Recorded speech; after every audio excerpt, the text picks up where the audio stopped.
ಎಲ್ಲಾ ಕಡೆ ನಾವು ಕಾರ್ಯಕ್ರಮ ಹೋಗ್ತೀವಿ. ನಿಮ್ಮೂರೊಳಗ ಮುಸ್ಲಿಮ್ಸ್ ಎಲ್ಲರೂ ಒಂದುಗೂಡಿ ಕಾರ್ಯಕ್ರಮಗಳು ಭಾಗಿಯಾಗಿರೋ ಒಂದ್ಸರಿ ಜೋರಾದ ಚಪ್ಪಾಳೆ ಹಾಕಿ. ಎಲ್ಲೋ ಒಬ್ಬ ಮುಸಲ್ಮಾನ ತಪ್ಪು ಮಾಡೋದ್ರಿಂದ ಎಲ್ಲಾ ಮುಸಲ್ಮಾನರಿಗೆ ಒಂದಿಷ್ಟು ಕೆಟ್ಟ ಹೆಸರುಗಳು. ಎಲ್ಲಾ ಮುಸಲ್ಮಾನರು ಹಂಗೆ ಇರೋದಿಲ್ಲ. ಅವರಲ್ಲಿ ಸಹಿತವಾಗಿ ಒಳ್ಳೆಯ ವಿಚಾರಗಳಿರ್ತದೆ, ನಡೆ ಇರ್ತದೆ, ನುಡಿ ಇರ್ತದೆ, ಮಾನವೀಯತೆಯ ಮೌಲ್ಯ ಮಾಪನಗಳನ್ನ ತುಂಬಿಕೊಂಡಿರ್ತಾರೆ. ಅವರು ಸಹಿತವಾಗಿ ಅವರಲ್ಲಿ ಸಹಿತವಾಗಿ ಒಳ್ಳೆಯ ಮನುಷ್ಯತ್ವ ಅಂತಕ್ಕಂಥದ್ದರ ಎಲ್ಲೋ ಮಾಡುವ ತಪ್ಪುಗಳಿಗಾಗಿ ಎಲ್ಲರನ್ನ ದೂಷಣೆಯನ್ನ ಮಾಡುವಂತ ಪ್ರಸಂಗಗಳು ಇವತ್ತಿನ ದಿನಮಾನಗಳಲ್ಲಿದ್ದಾವೆ.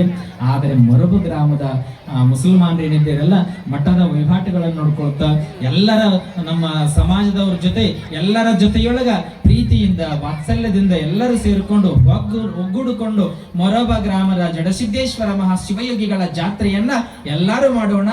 ಮೊರಬ ಅಂದ್ರ ಇದು ಕೇವಲ ಒಂದು ಊರಲ್ಲ.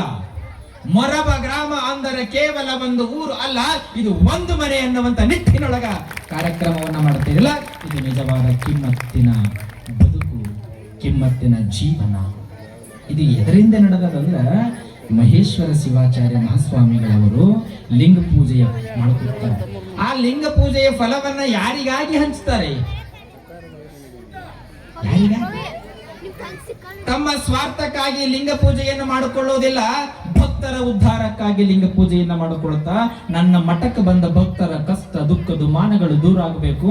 ಜಡಸಿದ್ದೇಶ್ವರ ಶಿವಯೋಗಿ ಮಹಾತ್ಮ ನನ್ನ ಮಠಕ್ಕೆ ಬಂದಿರತಕ್ಕಂಥ ಭಕ್ತರನ್ನ ಮಕ್ಕಳನ್ನ ನೀ ಕಾಪಾಡ್ಬೇಕಂತ ತಿಳ್ಕೊಂಡು ಲಿಂಗ ಪೂಜೆಯ ಮುಖಾಂತರವಾಗಿ ಬೇಡಿ ಬೇಡಿ ಬೇಡಿ ನಿಮ್ಮನ್ನ ಉದ್ಧಾರವನ್ನ ಮಾಡ್ಲಕತ್ತಾರ ಶ್ರೀ ಷಟಸ್ಥಲ ಬ್ರಹ್ಮ ಮಹೇಶ್ವರ ಶಿವಾಚಾರ್ಯ ಮಹಾಸ್ವಾಮಿಗಳು.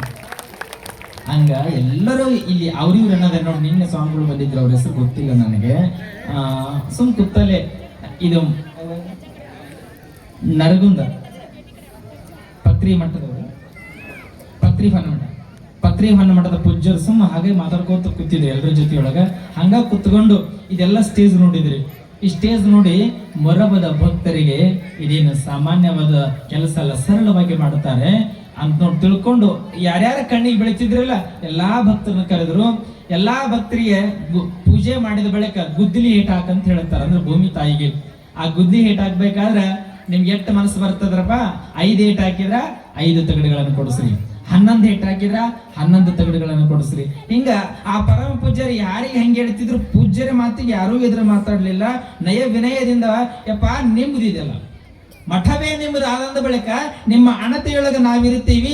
ಇಲ್ಲಿರ್ತಕ್ಕಂಥವ್ರು ಅಷ್ಟೇ ಅಲ್ಲ, ಇಡೀ ಮನೆಗಳಲ್ಲಿ ಮೊರಬ ಗ್ರಾಮದ ಭಕ್ತರು ಏನಿದ್ದೀವಲ್ಲ, ನೀವು ಏನ್ ಹೇಳ್ತೀರಿ ಅದಕ್ಕೆ ಮುನ್ನುಗ್ಗಿ ನಿಮ್ಮ ಆಶೀರ್ವಚನದ ನಿಮ್ಮ ವಾಣಿಯ ಪ್ರಕಾರವಾಗಿ ನಡೆದುಕೊಂಡು ಹೋಗಿ ಊರಿನ ಹಿರಿಮೆಯನ್ನ ಗರಿಮೆಯನ್ನ ಹೆಚ್ಚಿಸುವಂತ ನಿಜವಾದ ಭಕ್ತರು ನಾವು ಹಾಕೀವೆನ್ನುವಂತ ಮಾತನ್ನ ಪರಮ ಪೂಜರಿಗೆ ಅರ್ಪಣೆಯನ್ನು ನೀಡಿದರು. ಅದು ಎಷ್ಟು ಗುಣಗಾನ ಮಾಡಿದ್ರು ನಿಮ್ಮ ಊರಿನ ಭಕ್ತರ ಕಡೆಗೆ. ನಾನು ಯಾಕಂದ್ರೆ ಯಾರು ಪ್ರೀತಿಯ ಮುಗ್ಧತೆಯ ಮನಸ್ಸು ನಿಮ್ಮೊಳಗೆ ತುಂಬಿದೆ, ಆ ಪ್ರೀತಿಯ ಮುಗ್ಧತೆಯ ಮನಸ್ಸು ನಿಮ್ಮೊಳಗೆ ತುಂಬೇದ ಅಂದ ಬಳಿಕ ಇಷ್ಟೆಲ್ಲ ಕಾರ್ಯಕ್ರಮಗಳು ನಡೀತಾವೆ. ಅದಕ್ಕಾಗಿ ಹೇಳ್ತೀನಿ, ಆರಂಭ ಕಾಲದಲ್ಲಿ ರೇಣುಕಾದಿ ಜಗದ್ಗುರು ಪಂಚಾಚಾರ್ಯರನ್ನ, ಬಸವಾದಿ ಶಿವ ಶರಣರನ್ನ, ಸಂತ ಮಹಾತ್ಮರನ್ನ ಸದಾ ಕಾಲವಾಗಿ ಮೊದಲು ಮಾಡಿಕೊಂಡು ಯಡಿಯೂರಿನ ಒಡೆಯನನ್ನ ಸ್ಮರಿಸಿಕೊಂಡು ಸಮಾಜಕ್ಕಾಗಿ ತಮ್ಮ ದೇಹವನ್ನೇ ಮುಡುಪಾಗಿಟ್ಟಿರುವಂತ ಹಾನಗಲ್ಲ ಗುರುಕುಮಾರ ಶಿವಯೋಗಿಗಳವರನ್ನ ಸ್ಮರಿಸಿಕೊಂಡು ಗದುಗಿನ ಗಾನಯೋಗಿ ಶಿವಯೋಗಿ ಡಾಕ್ಟರ್ ಪಂಡಿತ ಪಂಚಾಕ್ಷರ ಗುರುವರೆಯರನ್ನ, ಗದುಗಿನ ಗಾನಯೋಗಿ ಶಿವಯೋಗಿ ಡಾಕ್ಟರ್ ಪಂಡಿತ ಪುಟ್ಟರಾಜ ಗುರುವರೆಯರನ್ನು ಸ್ಮರಿಸಿಕೊಂಡು ಇನ್ನ ಬಾಳನ್ನೇ ಬೆಳಗಿದ ವೈದಿಕ ಚಕ್ರವರ್ತಿಗಳಾಗಿರುವಂಥ ಶ್ರೀ ಮಧ್ವನ ಚಕ್ರವರ್ತಿ ಶಿಂದಗಿ ಶಾಂತಿವೀರ ಪಟ್ಟಾಧ್ಯಕ್ಷರನ್ನ ಸ್ಮರಿಸಿಕೊಂಡು ಇವತ್ತಿನ ದಿವಸ ಅನಂತ ರೀತಿಯಿಂದ ಭಕ್ತರ ಉದ್ಧಾರಕ್ಕಾಗಿ ಪ್ರತಿಯೊಂದು ಕಾರ್ಯಗಳಿಗೆ ಕಾರಣೀಭೂತರಾಗಿರುವಂತಹ ಶ್ರೀ ಷಟಸ್ಥಲ ಬ್ರಹ್ಮ ಜಡಸಿದ್ದೇಶ್ವರ ಮಹಾಶಿವಯೋಗಿಗಳವರ ಕರ್ತೃಗತ್ತಿಗೆ ಪಡಮೊಟ್ಟು ನಡೆದಾಡುವ ಬಾಲಯೋಗಿಯಾಗಿರುವಂತಹ ಮಹಾಮಹಿಮ ಜಡಸಿದ್ದೇಶ್ವರ ಕರಕಮಲ ಸಂಜಾತರಾಗಿರುವಂತಹ ಶ್ರೀ ಷಟಸ್ಥಲ ಬ್ರಹ್ಮ ಮಹೇಶ್ವರ ಶಿವಾಚಾರ್ಯ ಮಹಾಸ್ವಾಮಿಗಳವರ ಪಾದಾರವಿಂದಗಳಿಗೆ ಅನಂತ ದೀರ್ಘದಂಡವತ ಪ್ರಣಾಮಗಳನ್ನು ಸಮರ್ಪಣೆಗೈಯುತ್ತ ಶ್ರೀ ಷಟಸ್ಥಲ ಬ್ರಹ್ಮ ಶ್ರೀ ಜಡತಲಿ ಮುರುಳಸಿದ್ಧ ಶಿವಾಚಾರ್ಯ ಮಹಾಸ್ವಾಮಿಗಳವರ ಅಂತರಾತ್ಮರ ದಿವ್ಯ ಚೇತನಕ್ಕೆ ಶರಣಾರ್ಥಿಗಳನ್ನು ಸಲ್ಲಿಸಿ ಇವತ್ತಿನ ದಿವಸ ಮಾತುಶ್ರೀಯಾಗಿರುವಂಥ ಗಾಯತ್ರಿ ಅಮ್ಮನವರ ಅಂತರಾತ್ಮಕ ಶರಣಾರ್ಥಿಗಳನ್ನು ಸಲ್ಲಿಸಿ ಅದೇ ರೀತಿಯಾಗಿ ನೇತ್ರಾವತಿ ಅಮ್ಮನವರ ಅಂತರಾತ್ಮರ ದಿವ್ಯ ಚೇತನಕ್ಕೆ ಶರಣಾರ್ಥಿಗಳನ್ನು ಸಲ್ಲಿಸಿ ಅದ್ಭುತವಾಗಿರ್ತಕ್ಕಂಥ ಸಂಗೀತದ ಸುದೆಯನ್ನ ತಮಗೆಲ್ಲ 5 ದಿನಗಳ ಪರ್ಯಂತರವಾಗಿ ಉಳಿಸಿಕೊಂಡು ಬಂದಿರುವಂತ ಶ್ರೀ ಗುರುಸಿದ್ದಯ್ಯ ಸವದಿ ಮಠ ಸಾಕಿನ ಸುಳ್ಳ ಇವರ ಅಂತರಾತ್ಮಕ ಶರಣಾರ್ಥಿಗಳನ್ನು ಸಲ್ಲಿಸಿ ಬಹಳ ಸುಂದರವಾಗಿರ್ತಕ್ಕಂಥ ನಾ ಬಲ ತಾಬಲ ಅನ್ನುವ ಹಾಗೆ ಹಿರಿಯರಾಗಿರುವಂತ ದ್ಯಾಮಪ್ಪ ಕುಂಬಾರ್ ಸುಳ್ಳ ಇವರ ಅಂತರಾತ್ಮಕ ಶರಣಂದು ಈ ಊರಿನ ಜಂಗಮ ಪುಂಗವರೆಲ್ಲರಲ್ಲಿ ಸಹಿತವಾಗಿ ಅನಂತ ರೀತಿಯ ಶರಣಾರ್ಥಿಗಳನ್ನು ಸಲ್ಲಿಸಿ ಈ ಊರಿನ ಗುರು ಹಿರಿಯರೇ, ಅಕ್ಕ ತಂಗಿಯರೇ, ಅಣ್ಣ ತಮ್ಮಂದಿರೇ, ನಿಮ್ಮೆಲ್ಲರ ಅಂತರಾತ್ಮದಲ್ಲಿ ಪ್ರಕಾಶಮಾನವಾಗಿರುವಂತಹ ದಿವ್ಯ ಚಿಜ್ಯೋತಿಗೆ ಶರಣಾರ್ಥಿಗಳು. ದಯಮಾಡಿ ಚಪ್ಪಾಳೆ ಹಾಕ್ಬೇಡ್ರಮ್ಮ, ನಾನು ಹೋಗಲಿರ. ಇವತ್ತೊಂದಿನ ಕೇಳ್ತೀನಿ ಶರಣಾರ್ಥಿಗಳಂತ ಹೇಳ್ರಿ. ಇವತ್ತೊಂದಿನ ನಾನು ನಿನ್ನೆ ಬಿಟ್ಟಿದ್ರು ಊರಾಗಿರ್ತಿದ್ದೆ, ಟತಿ ಬೆಳಗ್ಗೆ ಬಿಟ್ಟಿದ್ರು ಊರಾಗಿರ್ತಿದ್ದೆ, 4 ಗಂಟೆಗೆ ಬಿಟ್ಟಿದ್ರು ಊರಾಗಿರ್ತಿದ್ದೆ. ಪರಮ ಪೂಜ್ಯರು ಏನ್ ಹೇಳಿದ್ರು? 12 ಗಂಟೆ ಅಂತ ಹೇಳಿದ್ರು, 2 ಗಂಟೆ ಅಂತ ಹೇಳಿದ್ರು. ಎಷ್ಟು ಸರಳ ನೋಡ್ರಿ. ನಿಜವಾಗ್ಲೂ ಇದು ಮುಗ್ಧತೆಯ ಪ್ರೀತಿಯ ಮಾತುಗಳು ಅಂತ ಕರೀತಾರೆ. ಇರ್ಲಿ ಹೋಗಂತ್ರಿ ಹೇಳ್ರಿ ಅಂತ ಅನ್ಲಿಲ್ಲ. 2 ಗಂಟೆಗೆ ಹೋಗಂತ್ರಿ, 4 ಗಂಟೆಗೆ ಹೋಗಂತ್ರಿ, 7 ಗಂಟೆ ಆಯ್ತ್ರಿ, ಕಾರ್ಯಕ್ರಮ ಮುಗಿಸ್ಕೊಂಡು ಹೋಗ್ಬಿಡ್ರಿ. ಇದು ತಾಯ್ತನದ ಪ್ರೀತಿಯ ಮಾತುಗಳು. ಇಂಥ ಪರಮ ಪೂಜ್ಯರಿಗೆ ಜೋರದ ಚಪ್ಪಾಳೆಯನ್ನು ಹಾಕಿ ಅವರ ಹೃದಯಕ್ಕೆ ತಾಯ್ತನ ಪ್ರೀತಿಗೆ ಎಷ್ಟು ಬೆಲೆಯನ್ನ ಕಟ್ಟಲಿಕ್ಕೆ ಆಗೋದಿಲ್ಲ. ಅದಕ್ಕೆ ಸಂಸ್ಕೃತದ ಸುಭಾಷಿತಕಾರರು ಬಹಳ ಸುಂದರವಾಗಿರುವಂತ ಮಾತನ್ನ ಬೇಡ್ತಾರೆ ಸಮಾಜಕ್ಕಾಗಿ. ಪ್ರಥಮ ವಯಸ್ಸಿ ದತ್ತಂ ತೋಯಮಲ್ಪಂ ಸ್ಮರಂತಾಃ ಶಿರಸಿ ನಿಹಿತ ಭಾರ ನಾರಿ ಕೇಳ ನರಾಣ ಸಲಿಲಮೃತ ಕಲ್ಪಂ ದದ್ದುರಾ ಜೀವನಾಂತಂ ನಹಿ ಕೃತಮುಪಕಾರಂ ಸಾಧವೋ ವಿಸ್ಮರಂತೆ. ಒಂದೊಂದು ಮಾತುಗಳು ಸಂಸ್ಕೃತಿಗಳಿಗೆ ಅದ್ಭುತವಾಗಿರ್ತಕ್ಕಂಥ ಮಾತುಗಳಿದ್ದಾವೆ. ಪ್ರಥಮ ವಯಸ್ಸಿ ದತ್ತಂ. ದತ್ತಂ ಅಂತಂದ್ರ ಏತಕ್ಕಾಗಿ ಕರಿತೀವಿ? ದತ್ತಂ ಅಂದ್ರೆ ಏನು? ಇವತ್ತೊಂದಿನ ಹೇಳಕತ್ತೀರಿ ಸ್ವಾಮಿಗಳೇ, ಹೋಗ್ಬಿಡಿ. ನಾವ್ ಹೇಳಂಗಿದ್ದ ನಿನ್ನೆ ಕೇಳ್ತಿದ್ದೀವಿ. ಹೌದಿಲ್ಲ? ದತ್ತಂ ಅಂದ್ರೆ ತೆಂಗಿನ ಮರಕ್ಕೆ ನಾವು ದತ್ತಂ ಅಂತ ಕರಿತೀವಿ. ತೆಂಗಿನ ಮರ ಹಾಗೆ ಬೆಳೆದು ನಿಲ್ಲುವುದಿಲ್ಲ. ನಿಲ್ಲುತ್ತದೆ. ಅದು ಸಸಿ ಇದ್ದಾಗ ತೆಗೆದುಕೊಂಡು ಬಂದು ಸಸಿಯನ್ನ ಹಚ್ಚಬೇಕು. ಸಸಿ ಹಚ್ಚಿದ ಬಳಿಕ ಅದಕ್ಕೆ ಯಾವುದೇ ದನ ಕರುಗಳು ತಿನ್ನಬಾರದು ಅಂತ ತಿಳ್ಕೊಂಡು ನಾವೇನ್ ಮಾಡ್ತೀವಿ? ಸೂಕ್ತ ಒಂದು ತಂತಿ ಬೇಲಿ ಹಚ್ಚುತ್ತೀವಿ. ಅದಕ್ಕೆಲ್ಲ ಹಚ್ಚಿ ಅದನ್ನ ಒಬ್ಬ ಮನುಷ್ಯ ಬೆಳೆಸ್ತಾನ. ಆ ಮರ ಬೆಳೆದು ನಿಲ್ಲುತ್ತದ್ರಿ. ಮರ ದಿನಕ್ಕಿಟ್ಟು ಒಂದು 6-7 ವರ್ಷಗಳ ಕಾಲ ಆ ತೆಂಗಿನ ಮರವನ್ನ ಒಬ್ಬ ಮನುಷ್ಯ ಬೆಳೆದು ನಿಲ್ಲಿಸ್ತಾನ. ಅವಾಗ ತೆಂಗಿನ ಮರ ಮಾತಾಡ್ತದೆ. ನನ್ನ ಕಡೆ ಲಕ್ಷ್ಯ ಕೊಡ್ರಿ ಎಲ್ರು. ಮರಕ್ಕೂ ನಮಗಿರುವ ವ್ಯತ್ಯಾಸ ಹೇಳ್ತೀನಿ ನಾನು ನಿಮಗ. ಆ ತೆಂಗಿನ ಮರ ಏನಂತ ಮಾತಾಡ್ತಾರಂದ್ರೆ, ನಹಿ ಕೃತಮುಪಕಾರಂ ಸಾಧವೋ ವಿಸ್ಮರಂತಿ. ಅಂದ್ರೆ ಯಾವ ಒಬ್ಬ ಮನುಷ್ಯ ನಮಗೆ ಉಪಕಾರವನ್ನ ಮಾಡಿದ್ದಾನೋ ಆ ಮನುಷ್ಯನನ್ನ ನಾವು ಎಂದಿಗೂ ಮರೆಯಕೂಡದು. ಉಪಕಾರ ಯಾರು ಮಾಡುತ್ತಾರಲ್ಲ ಅವರು ಸದಾಕಾಲವಾಗಿ ನೆನೆಬೇಕು. ಅವರಿಂದ ನಮ್ಮ ಜೀವನ ಬಾಳು ಬಂಗಾರವಾಯಿತು. ಅವರಿಲ್ಲದಿದ್ದರೆ ನಮ್ಮ ಜೀವನವೇ ಇಲ್ಲ. ಒಬ್ಬ ಮನುಷ್ಯ ಬೆಳಿಬೇಕಾಗಿತ್ತು ಅಂದ್ರೆ ಒಬ್ಬರ ಸಹಾಯ ಬೇಕೇ ಬೇಕು ನಮಗ. ಯಾರಾದರೂ ಇರಲಿ, ಗುರುಗಳು ಇರಬಹುದು, ಮನೆಯೊಳಗೆ ತಂದೆ ತಾಯಿಗಳಿರಬಹುದು. ಮೊದಲು ಮನೆಯೇ ಪಾಠಶಾಲಾ. ತಂದೆ ತಾಯಿಗಳ ನಂತರ ಪರಮ ಪೂಜ್ಯ. ಇವರುಗಳ ಆಶೀರ್ವಾದ ಇದ್ರೆ ಮಾತ್ರ ಬೆಳೆಯಲಿಕ್ಕೆ ಸಾಧ್ಯ. ಯಾವ ಪರಮ ಪೂಜ್ಯರಲ್ಲಿ ಕರೆದುಕೊಂಡು ಹೋಗಿ ಮಕ್ಕಳನ್ನ ಬಿಡುತ್ತಾರ ಆ ಗುರುವನ್ನ ಎಂದಿಗೂ ಮರಿಕೂಡದು. ಗುರುವಿನ ಸ್ತುತಿಯನ್ನ ಮಾಡಬೇಕು, ಗುರುವಿನ ನಾಮಸ್ಮರಣೆಯನ್ನ ಮಾಡಬೇಕು. ಪ್ರತಿಯೊಂದು ಹಂತದೊಳಗ ಗುರುವನ್ನ ನೆನೆಸಬೇಕು. ಹಂಗ ತೆಂಗಿನ ಮರ ಒಬ್ಬ ಮನುಷ್ಯನ ಬೆಳೆಸಿದ್ದನಲ್ಲ, ಆ ಮನುಷ್ಯನನ್ನ ನಾನು ಮರೆಯಕೂಡದು. ಆ ಮನುಷ್ಯನನ್ನ ನನ್ನ ಜೀವ ಇರೋ ತನಕ ಹೇಳ್ತದ್ರೆ ತೆಂಗಿನ ಮರ. ನಾವೆಲ್ಲ ನರಮಾನವರು. ತೆಂಗಿನ ಮರ ಹೇಳ್ತಾರೆ, ನಾನು ನನ್ನ ಉಸಿರಿರೋ ತನಕ ನನ್ನ 7 ವರ್ಷ ಅಥವಾ 8 ವರ್ಷಗಳ ಕಾಲ ನನ್ನನ್ನ ಜೋಪಾನವನ್ನ ಮಾಡಿ ಜತನವನ್ನ ಮಾಡಿ ಬೆಳೆಸಿ ನಿಲ್ಲಿಸಾನೆ. ಅತ್ತಗೆ ನನ್ನ ತಲೆಯ ಮೇಲೆ ಭಾರವನ್ನ ಹೊತ್ತುಕೊಂಡು, ನನ್ನ ತಲೆಯ ಮೇಲೆ ಎಳೆನೀರಿನ ಭಾರವನ್ನ ಹೊತ್ತುಕೊಂಡು ನಾನು ಸಿಹಿಯಾದ ನೀರನ್ನ ಕೊಡುವೆ ಆ ಮನುಷ್ಯನಿಗೆ ಎಂದು ತೆಂಗಿನ ಮರ ಹೇಳುತ್ತದೆ. ಆದರೆ 25 ವರ್ಷಗಳ ಕಾಲ ಮಕ್ಕಳನ್ನ ತಂದೆ ತಾಯಿಗಳು ಬೆಳೆಸ್ತಾರೆ, ದೊಡ್ಡವರನ್ನಾಗಿ ಮಾಡುತ್ತಾರೆ, ವಿದ್ಯಾವಂತರನ್ನಾಗಿ ಮಾಡುತ್ತಾರೆ, ಜಾಣವಂತರನ್ನಾಗಿ ಮಾಡುತ್ತಾರೆ, ನೌಕರಿ ಸಿಗುತ್ತಾರೆ. ಎಲ್ಲಾ ಸಿಕ್ಕ ಬಳಿಕ ವಯಸ್ಸಾಗಿರುವಂತಹ ಸಂದರ್ಭದಲ್ಲಿ ಹೆತ್ತ ತಂದೆ ತಾಯಿಗಳನ್ನ ವೃದ್ಧಾಶ್ರಮಕ್ಕೆ ಬಿಡುವಂತ ಮಕ್ಕಳಿದ್ದಾರೆ. ಇದರೊಳಗೆ ಯಾರು ಶ್ರೇಷ್ಠರಾದರು? ತಮ್ಮ ಹೊಟ್ಟಿಗೆ ಒಂದ್ ತುತ್ತು ಅನ್ನ ಇರದಿದ್ರು ಸಹಿತವಾಗಿ ಮಕ್ಕಳನ್ನ ಸ್ಕೂಲಿಗೆ ಕಳಿಸಿ ದೊಡ್ಡವರನ್ನ ಮಾಡಿದ್ರು. ಇರುವೆಯಿಂದ ಆನೆಯವರೆಗೆ 84 ಲಕ್ಷ ಜೀವರಾಶಿಗಳುಂಟು. ಆ ಜೀವರಾಶಿಗಳಲ್ಲಿ ಮಾನವ ಜನ್ಮವೇ ಶ್ರೇಷ್ಠ. ಮಾ ಅಂದ್ರೆ ನಾನು, ನ ಅಂದ್ರೆ ಇಲ್ಲ, ವ ಅಂದ್ರೆ ಅವನದು, ನಾನು ನನ್ನದು ಏನಿಲ್ಲ, ಅವ ನಿಜವಾದ ಮಾನವ ಎಂದು ಸಾರಿ ಸಾರಿ ವೇದ ಉಪನಿಷತ್ತುಗಳು ಹೇಳ್ತವೆ. ಆದ್ರೆ ಮನುಷ್ಯನಿಗೆ ಎಲ್ಲಿ ಕಿಮ್ಮತ್ತು ಉಳಿತು? ಇಲ್ಲಿ ಕಿಮ್ಮತ್ತು ಉಳಿದದ್ದು ತೆಂಗಿನ ಮರಕ್ಕೆ. ತೆಂಗಿನ ಮರ ಸಿಹಿಯಾದ ನೀರು ಕೊಡ್ತೀನಿ ಅಂತ ಹೇಳಿತ್ತು. ವಯಸ್ಸಾದ ಕಾಲಕ್ಕೆ ಒಂದಿಷ್ಟು ಬಿಸಿ ರೊಟ್ಟಿ ಮಾಡಿಕೊಳ್ಳೋಣ ತಂದೆ ತಾಯಿಗೆ.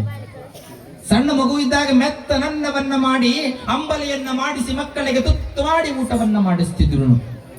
ಅದನ್ನ ಮರೆತೀಯ?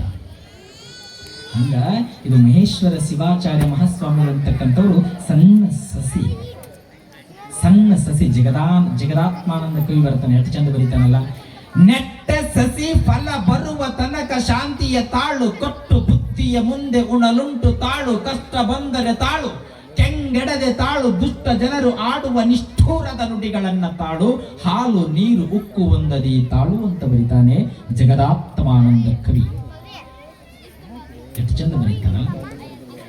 ನೆಟ್ಟ ಸಸಿ ಫಲ ಕೊಡೋ ತನಕ ತಾಳ್ಮೆ ಬೇಕಲ್ಲ. ಹಂಗ ನಮ್ಮ ಪರಮ ಪೂಜ್ಯರು ಈ ಒಂದು ಸಸಿ, ಅದ್ಭುತವಾಗಿರ್ತಕ್ಕಂಥ ಸಸಿ, ಇದು ಮುಂದಿನ ದಿನಮಾನಗಳಲ್ಲಿ ಹೆಮ್ಮರವಾಗಿ ಬೆಳೆದು ನಿಲ್ಲುತ್ತಾರೆ. ಬೆಳೆದು ನಿಂತ ಮೂಲಕ ಯಾವುದೇ ಮರಗಳು ತನಗಾಗಿ ಸ್ವೀಕಾರವನ್ನ ಮಾಡುವುದಕ್ಕಾಗಿ ಹಣ್ಣು ಹಂಪಲಗಳನ್ನ ಬಿಡುವುದಿಲ್ಲ. ಪರ ಉಪಕಾರಕ್ಕಾಗಿ, ಇನ್ನೊಬ್ಬರ ಸಂತೋಷಕ್ಕಾಗಿ, ಇನ್ನೊಬ್ಬರ ನೆಮ್ಮದಿಗಾಗಿ ಗಿಡ ಮರಗಳು ಹಣ್ಣು ಹಂಪಲಗಳನ್ನು ಹೇಗೆ ಕೊಡುತ್ತವೆ, ಹಂಗ ನಮ್ಮ ಷಟಸ್ಥಲ ಬ್ರಹ್ಮ ಮಹೇಶ್ವರ ಶಿವಾಚಾರ್ಯ ಮಹಾಸ್ವಾಮಿಗಳವರು ಭಕ್ತರ ಉದ್ಧಾರವನ್ನ ಮಾಡೋದಕ್ಕಾಗಿ ತಮ್ಮ ಅನುಷ್ಠಾನ ಪೂಜೆಯ ಫಲವನ್ನು ಮೀಸಲಾಗಿ ಇಡುತ್ತಾರೆ. ಅದಕ್ಕೆ ತಾಳ್ಮೆ ಬೇಕಲ್ಲ ನಮಗೆ. ಹಂಗ ಮಕ್ಕಳನ್ನ ಬೆಳೆಸುವಂತ ಸಂದರ್ಭದಲ್ಲಿ 25 ವರ್ಷಗಳ ಕಾಲ ತಾಳ್ಮೆಯಿಂದ ಮಕ್ಕಳನ್ನ ಬೆಳೆಸ್ತಾರೆ. ಮಕ್ಕಳಿಗೆ ಮದುವೆಯನ್ನ ಮಾಡ್ತಾರೆ.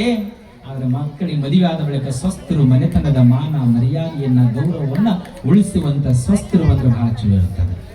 ಉಳಿಸದೇ ಇರ್ತಕ್ಕಂಥ ಸ್ವಸ್ಥರು ಏನಾದ್ರು ಬಂದ್ರೆ ಹೇಳಿದ್ದೇವೆ. ಯಾವಂತ ಹೇಳಿದ್ದೀರಿ? ಅತ್ತಿಗೆ 8 ವರ್ಷ ರೀ ಹೇಳಿದ ಕತೆ ಹೇಳಿಲ್ಲಲ್ಲ. ಇದೊಂದು ಕತೆ ಹೇಳಿಬಿಡುತ್ತೆ ನಾನು ಸೂಕ್ಷ್ಮ ನಿಮಗೆ ಹೇಳಿಲ್ಲಲ್ಲ. ಮಗನಿಗೆ ಮದುವೆ ಮಾಡಿ ಬಂದ ಬಳಿಕ ಮನೆತನದ ಮಾನ ಮರ್ಯಾದೆ ಗೌರವವನ್ನು ಉಳಿಸುವವರು ಯಾರು? ಹೆಣ್ಣು ಮಕ್ಕಳು. ಆ ಹೆಣ್ಣು ಮಕ್ಕಳು ಹೆಂಗಿದ್ರೆ ಮನೆ ಚಂದ ಬಹಳ ಚಲೋ ಹೊಂದಿಕೊಂಡು ಎಲ್ಲರ ಜೊತೆ ಪ್ರೀತಿಯಿಂದ ವಾತ್ಸಲ್ಯದಿಂದ ಮಮಕಾರದಿಂದ ಬದುಕು ಬಾಳು. ಇಲ್ಲಿ ಒಬ್ಬ ಹೆಣ್ಣು ಮಗಳು, ಸಣ್ಣ ವಯಸ್ಸಿನ ಹೆಣ್ಣು ಮಗಳು ನಡೆಯಕ್ಕೆ ಬಂದಾಳ. ಪರಮ ಪೂಜ್ಯರು ತಪಸ್ವಿಗಳು ಅವರು ಈ ಹೆಣ್ಣು ಮಗಳ ಮನೆಯ ಮುಂದೆ ಬಂದು ನಿಂತುಕೊಳ್ಳುತ್ತಾರೆ. ಯಾರು ಒಬ್ಬರ ಮನೆಯ ಮುಂದೆ ತಪಸ್ವಿಗಳು ನಿಂತುಕೊಳ್ಳೋದಿಲ್ಲ.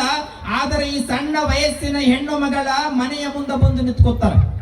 ನಿಂತುಕೊಂಡಾಗ ಮಾವನವರಿಗೂ ಸಹಿತವಾಗಿ ಒಳಗಡೆ ಸ್ನಾನ ಪೂಜೆಗೆ ಅನುಕೂಲ ಮಾಡಿ ಲಿಂಗ ಪೂಜೆಗೆ ಕುಂತುಕೊಳ್ಳೋದಕ್ಕೆ ಹೇಳಿದ್ದಾರೆ. ಮಾವನವರು ಲಿಂಗ ಪೂಜೆಯನ್ನು ಮಾಡ್ಲಕ್ಕೆ ಹೋಗ್ತಾರೆ. ಈ ತಪಸ್ವಿಗಳು ಬಂದ್ರು. ಹಿಂದೆ ನೋಡ್ಲಿಲ್ಲ, ಮುಂದೆ ನೋಡ್ಲಿಲ್ಲ. ಹೆಣ್ಣು ಮಗಳು ಪೂಜ್ಯರೇ ಮನೆಯೊಳಗೆ ಬನ್ನಿ, ಪರಮ ಪೂಜ್ಯರೇ ಮನೆಯೊಳಗೆ ಬನ್ನಿ ಅಂತ ಹೇಳ್ತಾಳ.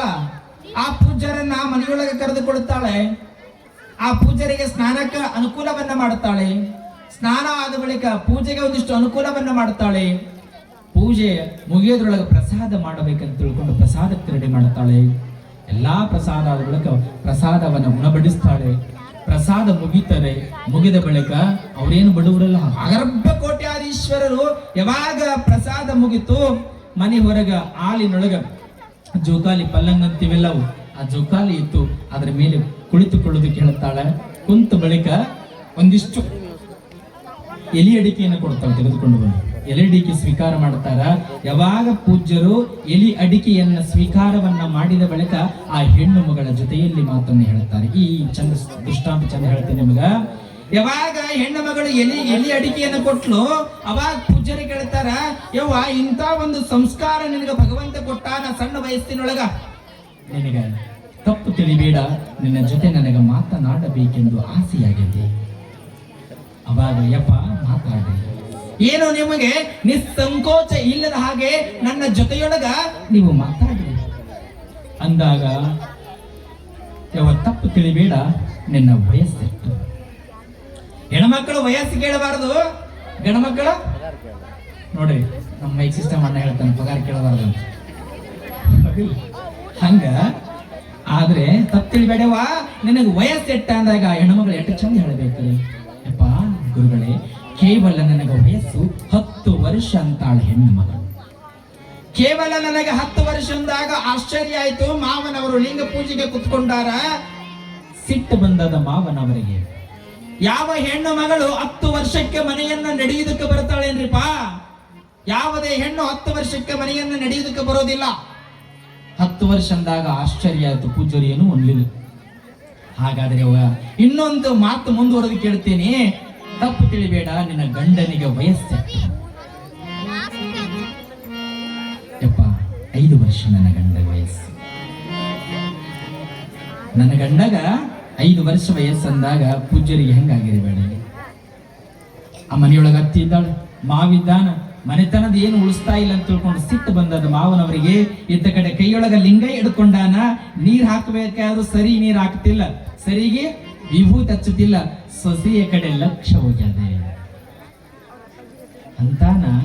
5 ವರ್ಷ ಅಂದಾಗ ಆಶ್ಚರ್ಯ ಆಯ್ತು ತಪಸ್ವಿಗಳಿಗೆ. ಯಾಕಂದ್ರೆ ಅವ್ರೇನು ಬಡವರಲ್ಲ, ಆಗರ್ಭ ಶ್ರೀಮಂತರು, ಕೋಟ್ಯಾಧೀಶ್ವರರು. ಮನೆಯೊಳಗ ಕೈಗೊಂದು ಕಾಲಿಗೊಂದು ಆಳುಗಳಿದ್ದಾವೆ. ಹಿಂಗಿರುವಂತ ಸಂದರ್ಭದಲ್ಲಿ ಇನ್ನೊಂದು ಮಾತು ಕೇಳ್ತಾರೆ ಪೂಜಾರಿ. ಯವ್ವ, ನಿನ್ನ ಗಂಡಗ 5 ವರ್ಷ ಅಂತ ಹೇಳಿದ್ರೆ ಒಪ್ಕೋತೀವಿ, ನಿನ್ನ ಅತ್ತಿಗೆ ವಯಸ್ಸೆಟ್ಟು. ಅತ್ತಿಗೆ ವಯಸ್ಸು ಎಟ್ಟು ಅಂದಾಗ ಅತ್ತಿ ಹುಟ್ಟಿಲ್ಲ ಅಂತ. ಅತ್ತಿ ಹುಟ್ಟಿಲ್ಲ ಅಂದ್ರೆ ಪ್ರಶ್ನೆ, ಮಗ ಹೆಂಗ ಬಂದ, ಮದುವೆ ಹೆಂಗಾತ, ಇಟ್ಟು ಪ್ರಶ್ನೆ ಹುಟ್ಟುತ್ತದ ನಮಗೆಲ್ಲ. ಹುಟ್ಲಕ್ಕತ್ತದ ಎಲ್ರಿಗೆ ತಲೆಯೊಳಗೆ. ಮತ್ತೆ ಅತ್ತಿ ಹುಟ್ಟಿಲ್ಲ ಅಂತ ಹೇಳಿದಿ. ನಿನ್ನ ಮಾವಿಗೆ ಎಷ್ಟು ವಯಸ್ಸು? ಮಾವಿಗೆ 3 ವರ್ಷ. ಎಟ್ರಿ? ಮಾವಗ 3 ವರ್ಷ. ದಿಗ್ಭ್ರಾಂತರಾದ್ರು ತಪಸ್ವಿಗಳು. ಯವ್ವ, ಇಷ್ಟೆಲ್ಲ ಹೇಳಕತ್ತಿ ಒಪ್ಕೋತೀನ ಅನ್ನೋದ್ರೊಳಗೆ ಮಾವು ಬಂದ. ಹಿಂಗ ಬಿಟ್ಟ ಹೇಟು ಕೈ ಹತ್ತಿ ಹಿಂಗ ಹೊಡಿಯೋದಕ್ಕ ಅನ್ನೋದ್ರೊಳಗ ತಪಸ್ವಿಗಳು, ಇನ್ನ ನಿಮ್ಮ ಸೊಸೆಗೆ ಹೊಡಿಬೇಡ್ರಿ. ನಿಮ್ಮ ಸೊಸೆಯ ಹೇಳುವಂತ ಮಾತುಗಳಲ್ಲಿ ನಿಗೂಢವಾಗಿರುವಂತ ರಹಸ್ಯದ ಮಾತುಗಳಿದ್ದಾವೆ. ಆ ನಿಗೂಢವಾಗಿರುವಂತ ರಹಸ್ಯದ ಮಾತುಗಳನ್ನು ನಾವು ಕೇಳೋಣ. ಇನ್ನ ನಿನ್ನ ಸೊಸೆಗೂ ನನಗೂ ಮಾತುಗಳ ಚಕಮಕಿ ನಡೆದಾದ. ನೀವು ಯಾವುದೇ ಕಾರಣಕ್ಕೂ ನಮ್ಮ ಅಂತಲ್ಲೇ ಬರಬೇಡ್ರಿ, ಇಲ್ಲೇ ಕುತ್ಕೊಂಡು ಕೇಳ್ರಿ ಅಂತ ತಿಳ್ಕೊಂಡು ಮಾವನವರನ್ನ ಸುಮ್ಮನೆ ಇರುವಂತ ಹೇಳ್ತಾರ ತಪಸ್ವಿಗಳು. ಮುಂದುವರೆದು ಕೇಳ್ತಾರ, ಮತ್ತೆವ್ವ ನೀವು ಇಷ್ಟೆಲ್ಲ ಹೇಳಕತ್ತಿ ಒಪ್ಕೋತೀನಿ, ನೀನು ಬಿಸಿ ಊಟ ಮಾಡ್ತೀಯೋ ತಂಗಳು ಊಟ ಮಾಡ್ತೀಯೋ ಅಂದಾಗ ಅಂತಾಳೆ ಹೆಣ್ಮಗಳು, ಸಣ್ಣ ವಯಸ್ಸಿನ ಮಗಳು. ಯಪ್ಪ, ನಾ ತಂಗಳು ಊಟ ಮಾಡ್ತೀನಿ ಅಂತ. ತಂಗಳು ಊಟ ಮಾಡ್ತೀನಿ ಅಂತ ಕೋಟ್ಯಾಧೀಶ್ವರರು ಮಾವು ಏನ್ ನಿಂತಿದ್ದ ಹಿಂಗ್ ಮತ್ತ ಹೊಡ್ಯಾಕ ಮನೆಯೊಳಗೆ ಊಟ ಇಲ್ಲ ಅಂತಾರ. ಮತ್ತೆ ಕೋಟ್ಯಾಧೀಶ್ವರರ ಮನೆ ತಂಗಳು ಊಟ ಮಾಡ್ತೀವೇನ್ರಿ ನಾವೆಲ್ಲ?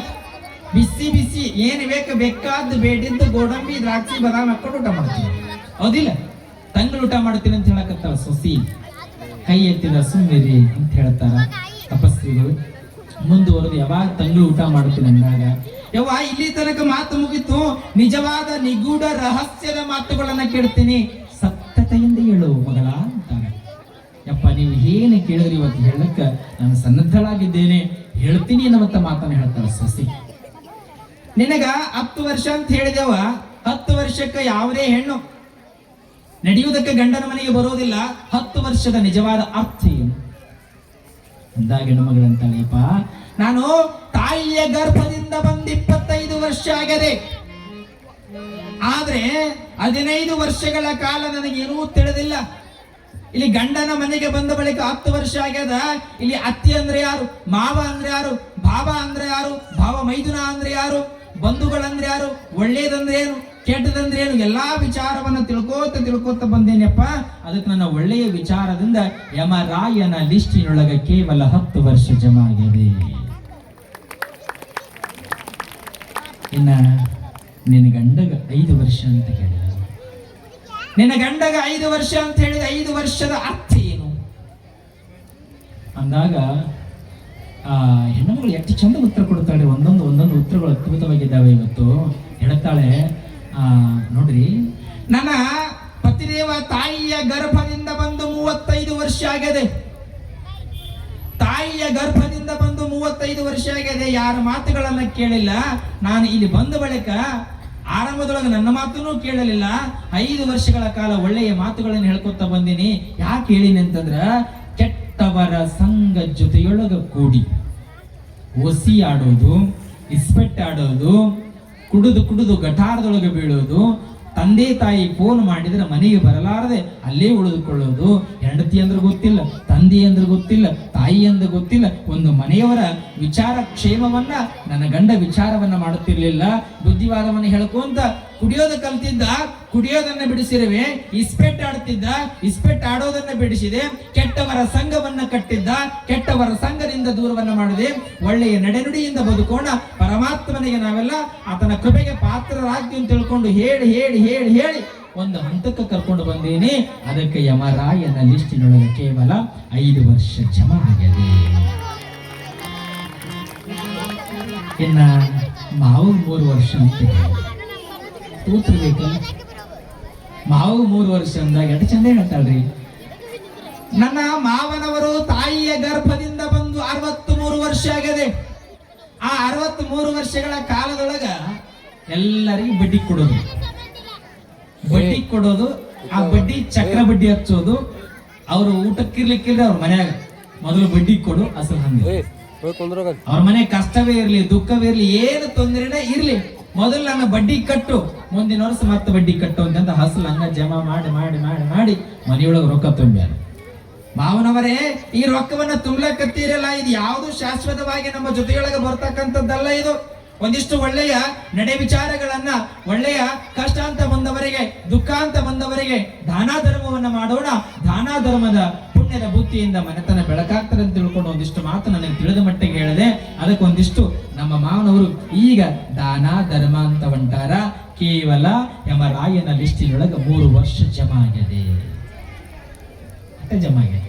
ಕೊನೆಗೆ ಹತ್ತಿ ವಿಚಾರಕ್ಕೆ ಬಂದು, ಹತ್ತಿ ಹುಟ್ಟಿಲ್ಲ ಅಂತ ಹೇಳಿದವ, ಹತ್ತಿ ಹುಟ್ಟಿಲ್ಲ ಅಂದ್ರೆ ನೀನೆಂದು ಬರ್ತಿದ್ದಿ ಮನೆಗೆ?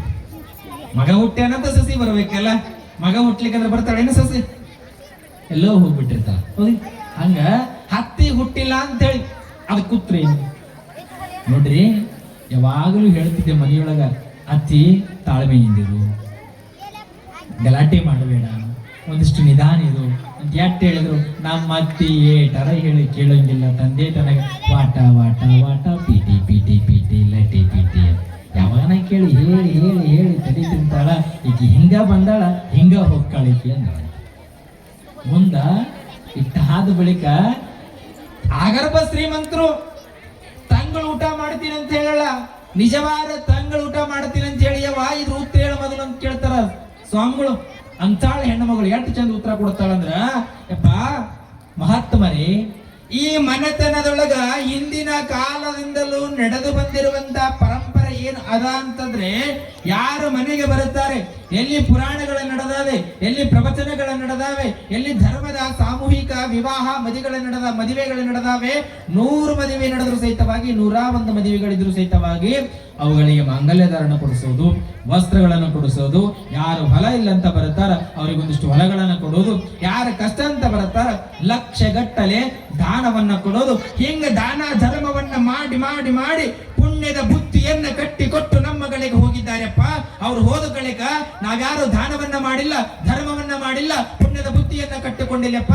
ಇದು ಬಿಚ್ಚಿದ ಬುತ್ತಿ ಅದಲ್ಲ, ಹಿಂಗ ಬಿಚ್ಚಿಕೊಂಡು ಹುಣ್ಣಾಕತ್ತೀಯಪ್ಪ. ಈ ಬುತ್ತಿ ಬಿಸಿ ಬುತ್ತಿನೋ ತಂಗಳ ಬುತ್ತಿನೋ ನೀವೇ ಹೇಳಿಬಿಡ್ರಿ ಪರಮ ಪೂಜ್ಯರು ಅಂತಾಳ ಹೆಣ್ಣು ಮಗಳು. ಯಾವ ಬುತ್ತಿ ಇರೋದು? ಯಾವ ಬುತ್ತಿ?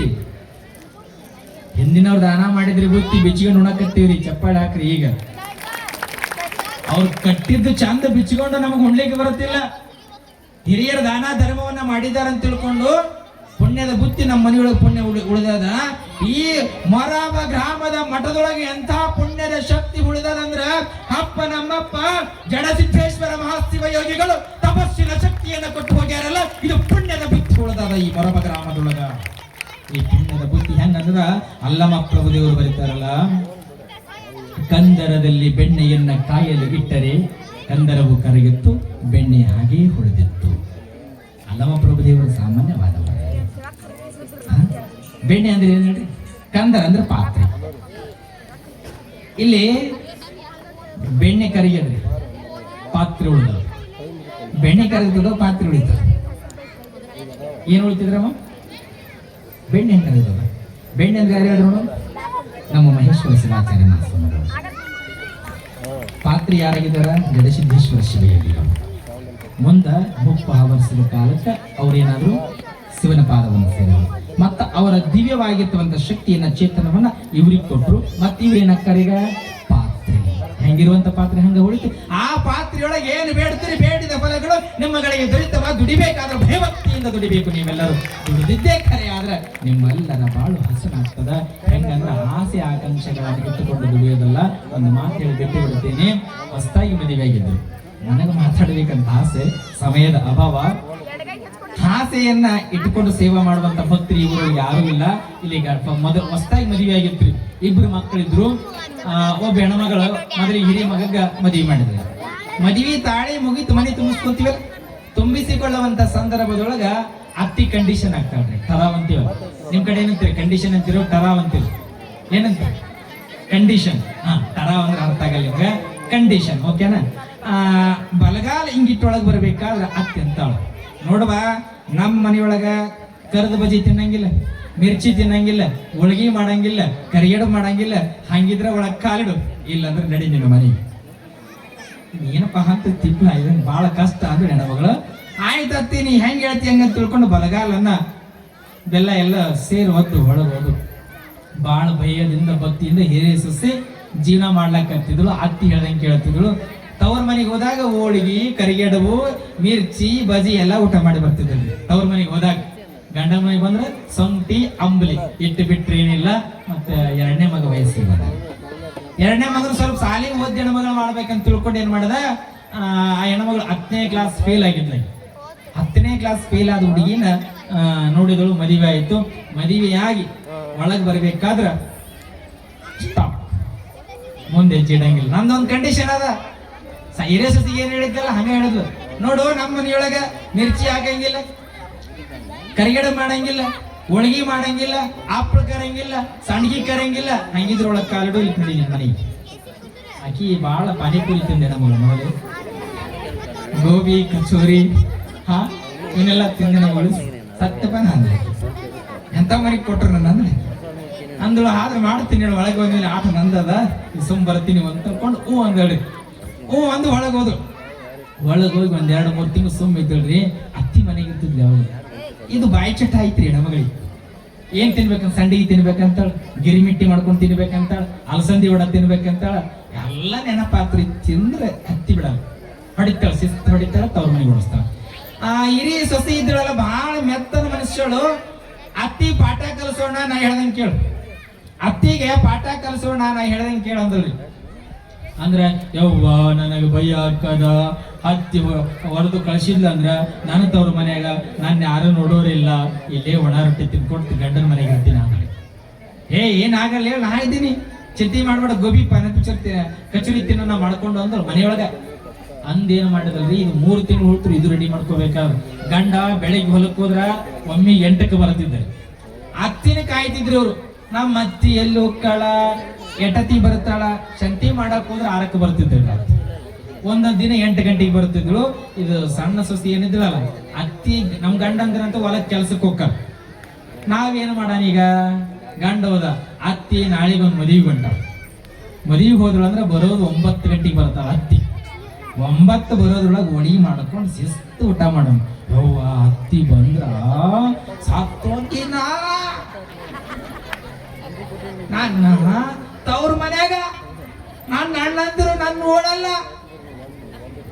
ಅಂದಲ್ರಿ. ನಾ ಹೇಳ್ದಂಗೆ ಕೇಳ್ತಿಲ್ಲ, ಇಲ್ಲಂದ್ರೆ ನಾ ಹೊಡಿತೀನಿ ನೋಡಂದ್ರೆ. ಅತ್ತಿ ಹೊಡಿತಾಳ, ಇಲ್ಲ ನಾನು ಹೊಡಿತೀನಿ. ಯವ್ವ ಇಬ್ರು ಹೊಡಿತೀರಿ, ಎಟ್ಟ ಏನಾದ್ರೂ ಆಗ್ಲಿ ಇವತ್ತು ಹೂ ಅಂತೀನಿ ಅಂತ ತಂಗಿ ಮಾತಿಗೆ ಹೂ ಅಂದಳ್ರಿ. ಹೂ ಅಂದಳು. ಇಲ್ಲೇನಾಯ್ತು, ಅತ್ತಿ ಮದಿಗೆ ಹೋದಳು. ನಾನು 9 ಗಂಟೆಗೆ ಬರ್ತೀನಿ ರಾತ್ರಿ, ಮನಿ ಜೋಪಾನ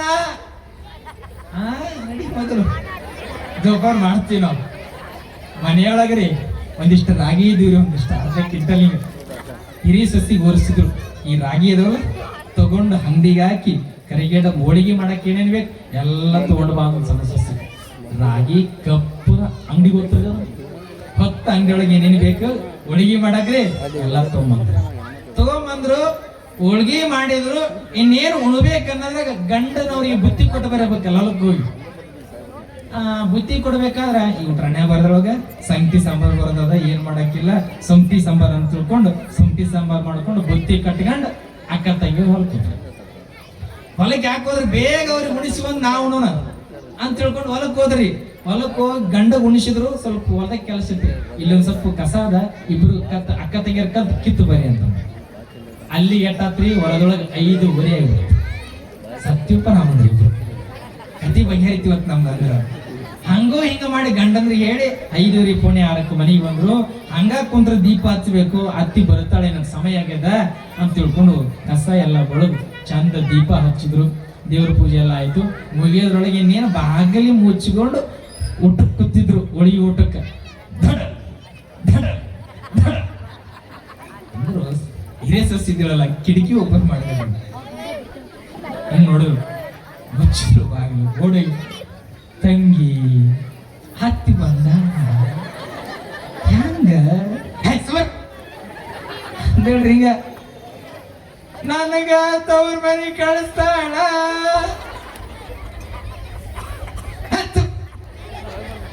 ಸುಮ್ಮನೆ ಮಾಡದಲ್ರಿ ಎಲ್ಲ ಮುಚ್ಚಿಟ್ಟು ಹಂಗೆ ಹಿಂಗ್ ಮಾಡಿ ಜಣ್ಕೊಂಡು ಬಂದಿದ್ದಲ್ಲ ಸೇಫ್ ಆಗಿ ಜೋಪಾನ ಇಟ್ರೆ ಸಣ್ಣ ಸಸಿ ಏನ್ ಮಾಡ್ತಾಳ್ರಿ, ಅದು ಏನು ಒಲಿ ಇತ್ತು ನೋಡ್ರಿ ಅಲ್ಲಿ ದೀಪ ಹಚ್ಚಿಡ್ತಾಳ್ರಿ. ತಲೆ ಮೂಡಿಸ ಹೆಣ್ಮಗಳು ದೀಪ ಹಚ್ಚಿ ಒಲಿ ಮ್ಯಾಗ ಇಟ್ಟು ಬಂದಳ್ರಿ. ಇಟ್ಟು ಬಂದು ಬಾಗಿಲಿ ತೆಗಿ ಹೋಗಿ ಈಗ ಹತ್ತಿ ಬಂದಾಳಲ್ಲ ತೆಗಿ ಅಂದ್ರು. ಬಾಗಿಲಿ ತೆಗೆದ್ರು ಅಂದ್ರಿ. ಸುಸ್ತಾಗ್ಯದ, ವಯಸ್ಸಾಗ್ಯದಲ್ಲ, ಇವತ್ತು ಊಟ ಆಗ್ಯದ, ನನಗೇನು ಊಟ ಬೇಡ ಅನ್ನೋದ್ರೊಳಗ ಆಸೆ ಕೊಡೋಣ ಅಂತ ಬಾಯಾಗ ಮಾತು ಬಂದಾದ ಅಂದ್ರಿ. ಹತ್ತಿ ಏನೋ ಮಿರ್ಚಿ ಬಾಜಿ ವಾಸನೆ ಬರ್ಲಕ್ಕ ಹಚ್ಚದ ಅನ್ನೋದ್ರೊಳಗೆ ಸಣ್ಣ ಸಸಿ ಭಾಳ ಸೇರಿದ್ರು. ಅದು ಕಂದಿಲ್ ದೀಪ ಒಲಿ ಮ್ಯಾಗ ಇಟ್ಟಿನಿ, ಅದು ಒಲಿ ಮ್ಯಾಗಿಂದ ದೀಪ ಚೆಲ್ಲಿ ಹೋಗ್ಯದ, ಅದಕ್ಕೆ ಸುಟ್ಟು ಎಣ್ಣೆ ವಾಸನೆ ಬರಕತ್ತದ ಅಂದ್ರು.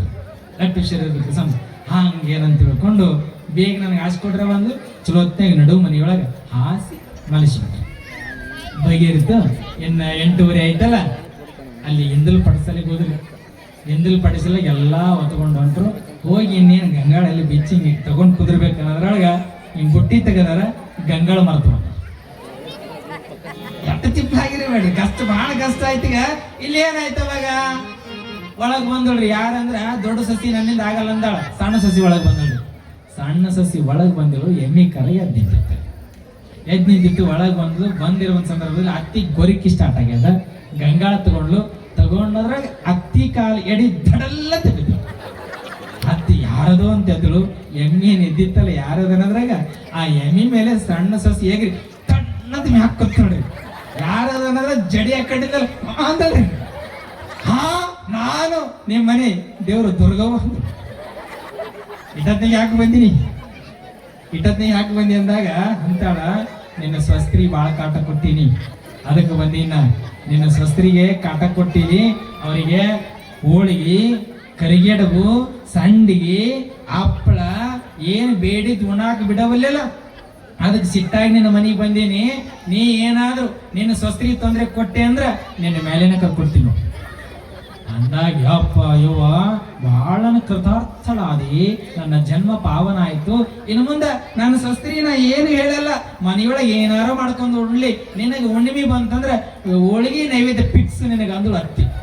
ಹಂಗಂದ್ರ ಈಗ ಸುಮ್ಮ ಮಲಗ್ಬೇಕು ನೀನು. ಎಟ್ಟರ ಸೌಂಡ್ ಬರ್ಲಿ, ಏನ ಗಲಾಟೆ ಬರ್ಲಿ, ಎದ್ದಿ ನಿನ್ನ ಜೀವನ ಬಿಡೋದು. ಅವಾಗ ಅತ್ತಿ ಮುಚ್ಚಿಕೊಂಡು ಮಕ್ಕಳು ಶಸ್ತ್ರ ಒಂದು ಚಂದ ಬಟ್ಟೆ ಊಟ ಮಾಡಿದಂತ. ಹಿಂಗ ಹೋಳಿಗೆಯ ಆಸೆಯನ್ನ ಪಡುವಂತ ಭಕ್ತರು ಈ ಊರಾಗ ಯಾರೂ ಇಲ್ಲ. ಏನ್ ಆಸೆ ಪಡ್ಲಾಕತ್ತೀರಂದ್ರ ಜಡಸಿದ್ದೇಶ್ವರ ಶಿವಯೋಗಿಗಳ ಮಹಾಜಾತ್ರೆಯನ್ನ ಮಾಡೋಣ, ಅದ್ಧೂರಿಯ ಜಾತ್ರೆಯನ್ನ ಮಾಡಿ ನಮ್ಮೂರಿನ ಹೆಸರನ್ನ ಪಡೆಯೋಣ ನಮ್ಮಂತ ಭಕ್ತರು ಈ ಮೊರಬ ಗ್ರಾಮದ ಭಕ್ತರಿದ್ದಾರೆ. ಅಂತ ಒಂದು ಸುಂದರವಾಗಿರ್ತಕ್ಕಂಥ ನಾವು ಹೆಂಗಿರ್ಬೇಕಂದ್ರೆ ಅದಕ್ಕೆ ಹತ್ತಿಗೆ ಸೊಸೆಗೆ ಹತ್ತಿ ಕಾಟ ಕೊಟ್ಟಿದ್ರೆ ಏನು ಸಿಗೋದಿಲ್ಲ. ಹೆಂಗಿರ್ಬೇಕಂದ್ರೆ ಸೊಸೆಯಂತ ಮಗಳನ್ನ ಕಾಣಬೇಕು, ಮಗಳನ್ನ ಸೊಸೆಯಂದು ಕಂಡ್ರೆ ಮಾತ್ರ ಎಲ್ಲಾ ಜೀವನದಲ್ಲಿ ಸುಖವಾಗಿರ್ತಕ್ಕಂಥ ಮಾತು. ಇಲ್ಲಿ ಅತ್ತಿ ಶಸ್ತ್ರಿ ಅಂದ್ರೆ ಹೆಂಗಿರ್ಬೇಕು, ಎಲ್ಲರೂ ಪ್ರೀತಿಯಿಂದ ಕಾಣಬೇಕು. ಯಾರೋ ಏನೇ ಹೇಳ್ತಾರ ಅಂತ ತಿಳ್ಕೊಂಡು ಶಾಸ್ತ್ರಿ ನೀವೇನಾದ್ರು ಅಂದ್ರಿ ಅಂದ್ರೆ ನಿಮಗ ಕಷ್ಟಗಳು ಕಟ್ಟಿಟ್ಟ ಬುದ್ಧಿ. ಸ್ವಸ್ತ್ರನ ಪ್ರೀತಿಯಿಂದ ಕಾಣಬೇಕು.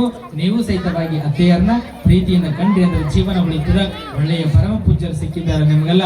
ಆ ಪರಮ ಪೂಜ್ಯರ ಆಶೀರ್ವಾದವನ್ನ ಪಡೆದುಕೊಂಡು ತಾವೆಲ್ಲರೂ ಸುಖಿಗಳಾಗ್ರಿ ಅಂತ ಮಾತನ್ನ ಹೇಳ್ತಾ ಇನ್ನೊಂದು ಮಾತು, 5 ದಿನಗಳ ಪರ್ಯಂತರವಾಗಿ ನಾನೆಲ್ಲ ನಿಮ್ಮೆಲ್ಲರ ಪ್ರೀತಿಗೆ, ವಾತ್ಸಲ್ಯಕ್ಕೆ, ಮಮಕಾರಕ್ಕೆ ಸದಾಕಾಲವಾಗಿ ಚಿರಋಣಿ ಅನ್ನುವಂಥ ಮಾತನ್ನು ಹೇಳ್ತೀನಿ ನಾನು. ಯಾಕಂದ್ರೆ ನಮಗ ಎಲ್ಲರಿಗೂ ಒಬ್ಬರೇ ಇರ್ತಾರೆ ತಾಯಿರಿ, ಎಲ್ಲರಿಗೂ ಒಬ್ಬರೇ ತಾಯಂದ್ರ. ಆದ್ರೆ ನಮ್ಗೆ ಎಲ್ಲಿ ಊರಿಗೆ ಹೋಗ್ತೀವಿ ಎಲ್ಲರೂ ತಾಯಂದಿರೇ ನಮಗ ಅಂತ ತಾಯಂದಿರ ಪದ ನಮಗೆ ಸಿಕ್ಕದಂತ ಬಳಿಕ ಎಷ್ಟೋ ಜನರ ಸುಖದ ಪುಣ್ಯದ ಫಲ ಅಂತ ಮಾತನ್ನ ಸರ್ವರಿಗೆ ತಿಳಿಪಡಿಸ್ತೀನಿ. ಇವರು ಸೌಂಡ್ ಸಿಸ್ಟಮ್ನವ್ರು, ಅವ್ರ ಸೌಂಡ್ ಚಲೋ ಕೊಟ್ರೆ ನಮ್ಮ ಆಟ ನಡೀತದೆ, ಅವ್ರ ಸೌಂಡ್ ಚಲೋ ಕೊಟ್ಟಿಲ್ಲ ಅಂದ್ರೆ ನಮ್ಮ ಆಟಗಳು ನಡೆಯೋದಿಲ್ಲ. ಯಾಕಂದ್ರೆ ನನ್ನ ಧ್ವನಿ ಬರಬೇಕಾದ್ರೆ ಧ್ವನಿ ಬರ್ತಕ್ಕ ಬರಬೇಕಾಗಿತ್ತಂದ್ರೆ ಮೈಕ್ ಸಿಸ್ಟಮ್ ಚೆನ್ನಾಗಿರ್ಬೇಕು.